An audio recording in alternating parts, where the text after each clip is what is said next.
I told you we'd be doing these more.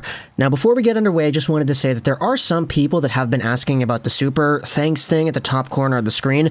Pretty much what that is a service that allows you to contribute to the well-being of the channels that you support by sending a little chip-in donation here and there. Obviously, it's not a required thing. I don't expect anybody to go out there and just throw away money because they like this channel, but there are some people who support this channel that are extraordinarily kind and have expressed interest in doing this sort of thing, and we have had some people who already use the service as well, which I am, of course, eternally grateful for. So the option is there. There's a button underneath the title of the video with the little heart and the thanks if you want to do it, so just in case anybody wasn't aware, that is indeed an option that you have. But as I said earlier, we are talking about Red Wings prospects, and we're reviewing how these guys performed in 2021-2022. Some of these guys are in the spotlight, like Sebastian Cossa. He was a first-round pick in 2021. He was all that. But some of these guys are not necessarily in that same tier. You have guys that are drafted a little bit later, a little bit earlier in previous years as well, who have made names for themselves and who have been showcasing off really well in their individual leagues. One of them is right here, in Albert Johansson, a Red Wings prospect taken in the second round of the 2019 NHL Draft, so 3 years ago.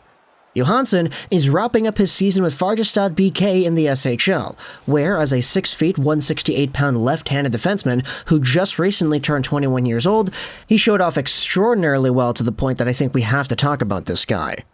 Now, just in isolation, he had 25 points in 52 games played, and 8 points in 19 games in the postseason. His play was so good that he went out there and won the championship in the SHL. Which is pretty great, if I do say so myself, but Albert Johansson was a guy that actually showcased a lot more than the numbers would go out there and suggest. I didn't actually see any Johansson tape before prepping this video, but there is an 18-minute long highlight package on YouTube posted by Ice Hockey GIFs of Albert Johansson doing his thing. And boy, did I not realize this guy was an absolutely fluid and mobile, agile defender who's got some really good skills in breaking things up and getting involved in the offensive play.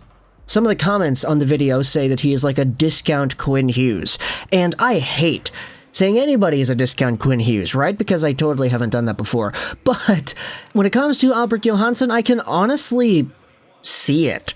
And I hate that I just said that, because now everybody's going to go in the comments and say, oh, like, you have unrealistically high expectations for a guy taken in the second round. I'm not saying he's going to beat Quinn Hughes. I'm saying that there are similarities to his game when he walks the line, when he skates backwards across the blue line, when he makes a few shifts along the boards and he pivots. He's got a really good stop-and-go style to his defending when he has the puck in the offensive zone, and he's a really unique hybrid of a defenseman that skates forward with the play and somebody who's able to lay back and make a good defensive read here and there.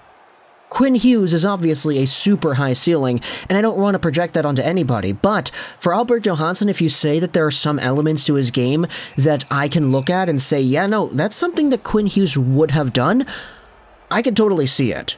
He isn't the biggest guy in the world, we already noted his height and his weight, but he is only 168 pounds, so there is somewhat of an agility there that he's able to attain that I don't think a lot of other players that are heavier than Johansson could be able to get to. Then we had this article that came out on expressen.se. Albert Johansson confirms that he's leaving FORFEITED BK, the SHL team he was on, after the championship victory.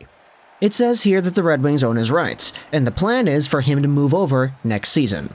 Of course, this is the second season I've been on loan to FORFEITED now, so we will have a chat when all the celebrations have subsided. I feel ready and I want to go over this autumn and test my luck over there. I think they also think they have the time to now pick over me and give me a chance over there and hopefully be there for a few years. And you hope to settle into the NHL? The interviewer asks. Exactly. I have nothing else in mind if I'm going to go cross. It's the NHL you want to play in. You want to fight for those places, but I cannot stand here and say now what it will be. I would guess that I go over, then it's training camp, rookie tournament, and that's all they call over there. Then you have to take the next step from that point, but it is clear that my goal is to get into the NHL one day. If you end up in the AHL, I don't think I'll return home for it. I want to give it an honest chance to be over there, learn the culture and life in Detroit and or Grand Rapids should there be an opportunity, grow as a person and grow as a hockey player, and then you'll see what that brings. So Johansen, really nice, mobile, fluid, skating, offensively capable defender, is going over to Detroit and or Grand Rapids. His goal is to make the NHL and not the AHL, but he won't turn away if the AHL is his next destination. This is where things get nutty, because we have ourselves Byron Bader. He is a prospect analyst who does work with Sportsnet. He's done stuff with TSN. He's done stuff for The Athletic. He's done a lot of work with NHL prospects, and he posted this graphic after the Albert Johansson quote talking about how he wants to come over to North America. There's a good chance that Johansen makes the NHL right away. One of Detroit's best prospects. Perfect production growth since he was drafted.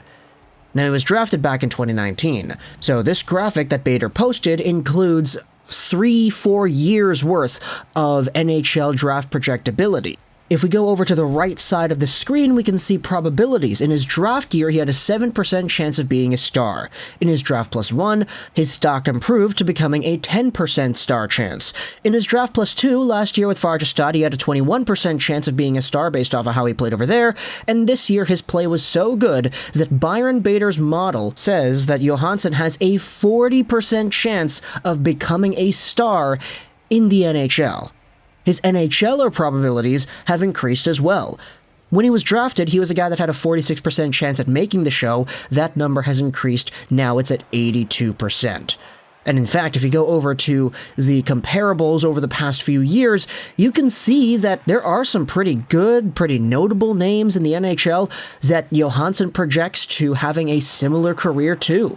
Jamie Rivers hasn't played in the NHL in 15 years, so we're going to ignore him for now, but Thomas Chabot, Braden McNabb, Noah Hannafin, Josh Morrissey, these are all pretty good NHL players. And so, if Albert Johansen's full encapsulated draft profile from 2018, which was his draft minus 1 year, to now, 2022, is in a similar realm to some of these guys, Chabot, McNabb, Hannafin, Morrissey, then I think you're looking at a pretty good player. I don't know. Go ahead and watch the highlights, see what you think, and then come back into this video and let me know what you think in the comments below. But for Albert Johansson, he was a guy that I was always super high on because as a younger player playing in the SHL and doing the things that he was doing in lower levels of Swedish play too, there were always some pretty projectable qualities into his game, plus the fact that the NHL is moving into a more smaller... Well, okay, that's not fair to say, right? The players aren't necessarily getting smaller. Smaller players are being able to actually play, and they're adapting more to styles that fit that mold.